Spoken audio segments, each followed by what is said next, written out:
I really blamed myself. I didn't understand a lot of the societal dynamics of abuse, and so I thought it was my fault that I thought something was wrong.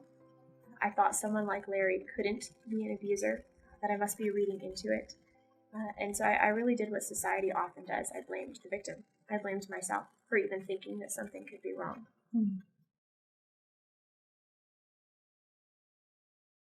Having a cultural message from institutions that sexual abuse is going to be taken seriously, and that if you speak up, you're going to be protected and you're going to be heard and you're going to be listened to, would have made all the difference for me. And then on an individual level, when I did come forward just to a few individuals, it was really difficult to verbalize and to have to explain to them what had happened. And so when I didn't receive the response of, I am so sorry that happened to you, that was wrong, and I want to help you report that, when instead the response I received was, are you sure? How could that have happened? Is that really possible? And then ultimately, don't say anything else because the consequences would be really significant. Those were not malicious things. It was said for my protection, or what they believed was my protection. But because I was doubted and I wasn't believed and I wasn't encouraged to speak up, the message that I really took away was there's nothing I can do. And if I can't even get a friend to truly believe what I have said, there is no hope at all. I think there are a couple dynamics to that. The first is to grieve with them and to speak truth to them. Victims need someone to remind them of the truth over and over again because they're so wounded that they can't do it themselves. And so speaking the truth to those survivors and then grieving with them, letting them know that this matters to me. What you went through matters to me, and I'm going to grieve with you, and I'm going to be here with you, helping them learn to grieve in ways that are not destructive to them. Those things are really fundamental to healing. And then hopefully it will be a situation where justice can be pursued. And so to walk with them very personally through that process, to let them know, I'm going to be here for you, and it will be a difficult process, but you're not going to go through this alone. And this is the right thing to do, and you can do this, and you're strong enough to do this, and I believe you. All of those are messages that survivors need to hear over and over and over again.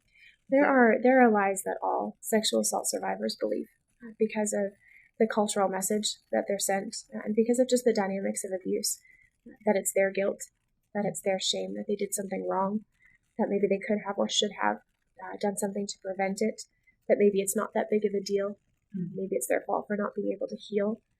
So to have someone that can really speak the truth, this was wrong, and it matters, and the damage is real, and it is legitimate to grieve it, and to need to heal, and to need help. They need someone to remind them of those things over and over again, and to help them reach for that help, because it's very difficult to do when you're feeling hopeless.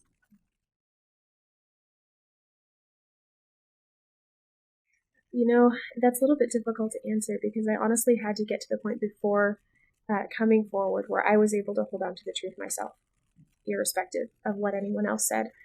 Because the frank reality is that when I did come forward, it was very ugly for a long time. And so I am grateful for the support I have received for those who have come forward and said, I'm sorry that happened. That was wrong. It shouldn't have happened. For those people who have continued to speak the truth, I'm very grateful for them. But really, you have to get to a point as a survivor where you can surround yourself with people who are healthy, even if that's a very small group, and to be able to shut out the lies from everyone else and to hold what is true no matter what.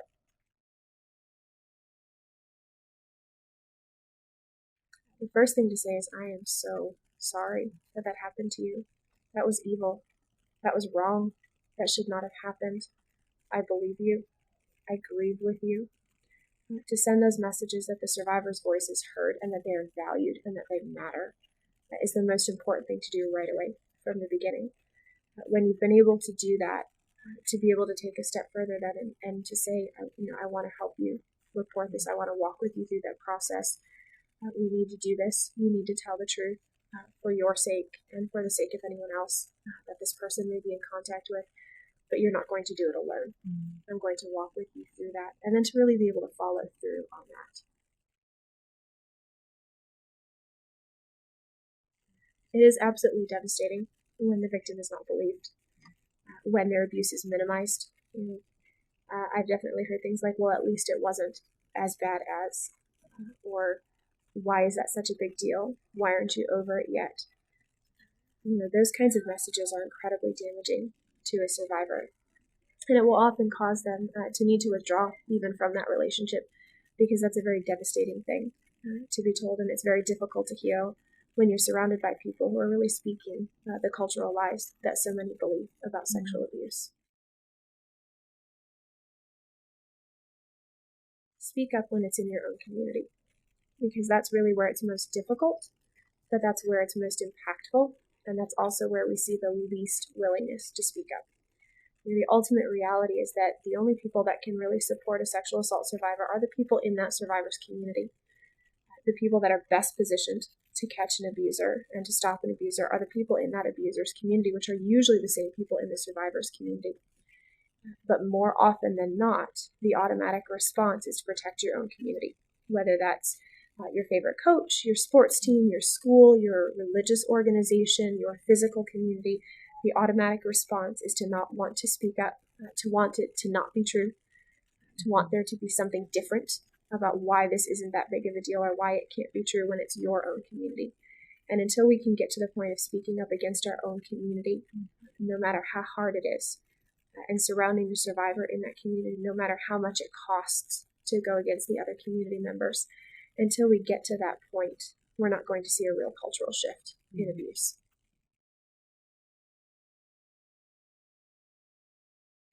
So when it comes to parents educating their children, the very first thing is really to keep an open line of communication, that the parent is going to protect the child, that nothing is off bounds for communicating, and then to instill from a very young age basic principles of consent and personal autonomy and personal rights, because those are things that a child can grasp even if they don't understand what's happening to them, even if they don't have the capacity to understand the sexual nature.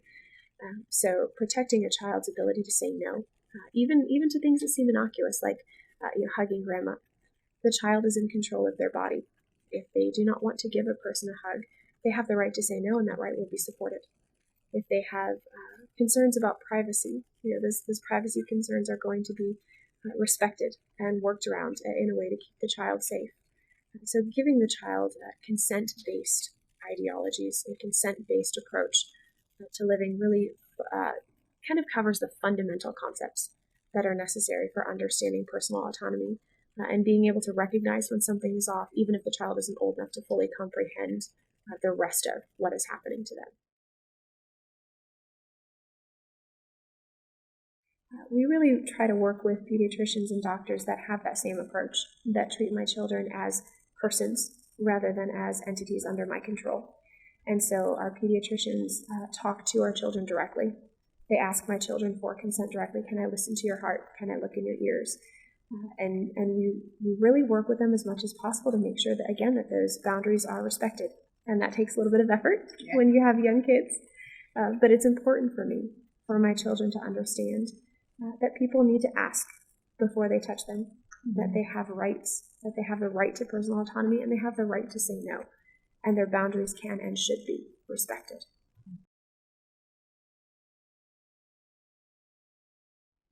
It really was fundamental to all of it, fundamental to my own healing, the ability to speak the truth about what had happened. You can't do that without an absolute standard of right and wrong. So the ability to say, wait a minute, there's a reason that I feel like this damage is so severe. There's a reason that this feels so evil because it is evil. And I can know it is evil because I know a God who is good, who sets that contrasting standard. And that really is the first step even towards security and learning to trust again, is that recognition that there is a right and there is a wrong, and I can trust that right, and I can speak the truth about what is wrong. And to be able to have that security, regardless of what society says, regardless of whether Larry was ever prosecuted, that gave me hope.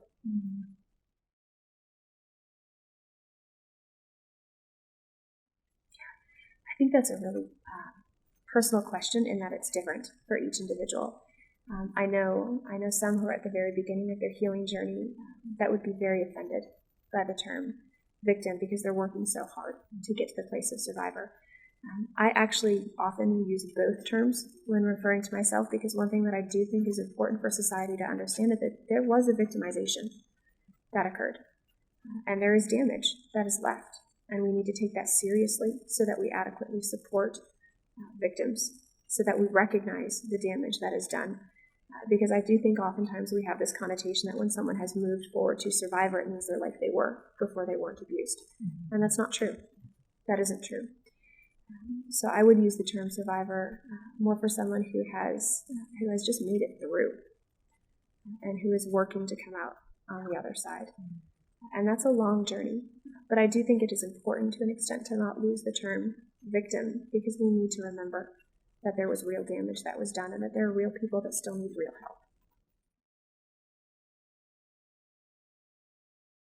There are warning signs often that will be seen in a child's behavior, very aggressive behavior or fearful behavior, acting out sexually in a way that's unusual or abnormal for that child's age bracket. But the reality is, by the time you're seeing those types of signs, the damage is already very, very severe. And so the most important thing for parents to do is to look for the signs that come before that.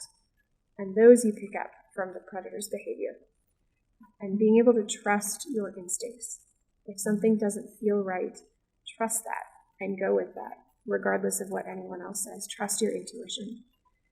Be watching for adults that show abnormal attention to children, that engage in consistent and classic predatory and grooming behaviors, a lot of one-on-one time with children, giving small gifts, showing abnormal levels of attention to a child, and putting up good, healthy boundaries, and recognizing that really anyone can be a predator.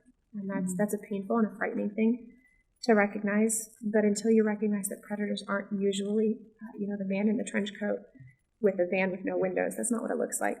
More often than not, it's your child's best friend's dad, or the favorite coach, or the school counselor.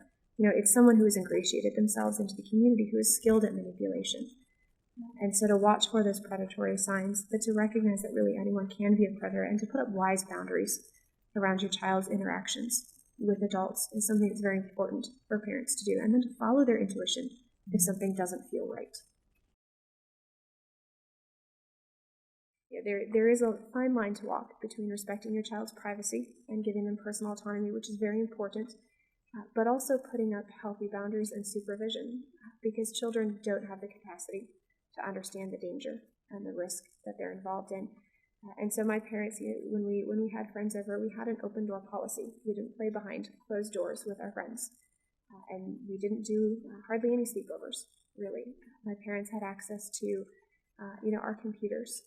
And had we had cell phones like we had now when I was growing up, that's something that they would have had access to. We would have had access to things that we needed for our safety, but we would not have had privacy in areas where it would be dangerous for us to have privacy. And so parents do need to be the parents and to be helping protect their children, because there are a lot of risks and dangers out there that kids are not fully equipped